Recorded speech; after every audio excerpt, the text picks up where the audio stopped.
तुअर, चना, यहाँ पे मुझे लगता है कि एक बड़ी तेज़ी आने वाले दिनों में मिल सकती है। तो लॉन्ग टर्म कहीं ना कहीं एक बुलिश टोन कंटिन्यू बना रहेगा। अब मौसम काफ़ी इंपॉर्टेंट होने वाला है, बिकॉज अगर एल नीनो का इम्पैक्ट रहेगा तो इस बार सोइंग पे भी इम्पैक्ट पड़ेगा और कंजम्पशन पे भी इम्पैक्ट पड़ेगा, जिसके चलते प्राइजेस को एक बड़ी तेज़ी देखने मिल जाएगी। लेकिन ध्यान रखिए, गवर्नमेंट का जो स्टॉक है वो गवर्नमेंट बार बार में ऑफलोड करती रहेगी, इंपोर्ट है वो धीरे धीरे आते रहेगी, जिसके चलते एक्स्ट्राऑर्डिनरी बड़े जंप नहीं आएंगे, बट धीरे धीरे पॉजिटिव रहेगा।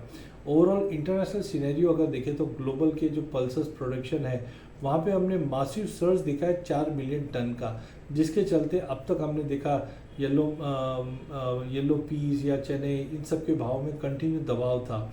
लेकिन अब रुपए की गिरावट और इंटरनेशनल टैरिफ के चलते हमने देखा इंपोर्ट्स पे थोड़े कंसर्न्स है।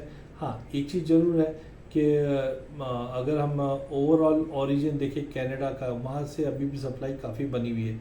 कॉन्सिक्वेंसली अगर हम बात करें तो इंटरनेशनल के जो प्राइजेस है अब गिरावट लेते हुए दिखाई दे रहा है। जिस ढंग से चीप एक्सपोर्ट ऑफर अब होना चालू हो जाएगा रशिया, कजाकिस्तान और ग्लोबल मार्केट में इसका काफ़ी इम्पैक्ट पड़ता है। इंडिया कंटिन्यू इंपोर्ट कर रहा है अपनी ज़रूरत की पल्सेस, जिसकी वजह से भाव में थोड़ा थोड़ा दबाव है। लेकिन मानसून का जो कंसर्न है, क्योंकि सुपर एल नीनो कहा जा रहा है कि इस बार 2026 के अंदर साउथ वेस्ट मानसून जो डिस्टर्ब हुआ है, इसकी वजह से बोल सकते हैं कि 30-40% का इस बार रेनफॉल का डेफिसिट रहेगा। जून की अगर हम बात करें तो मिड जून तक अगर हम देखें तो 40% से ज़्यादा का डेफिसिट कंटिन्यू है। इस वक्त 22-23 जून पहुंच चुका है, लेकिन बरसात बिल्कुल भी है नहीं। इसकी वजह से रेनफेड एग्रीकल्चर जो मराठवाड़ा, विदर्भ है, यहाँ पे सबसे बड़ा इम्पैक्ट पड़ता हुआ दिखाई देगा।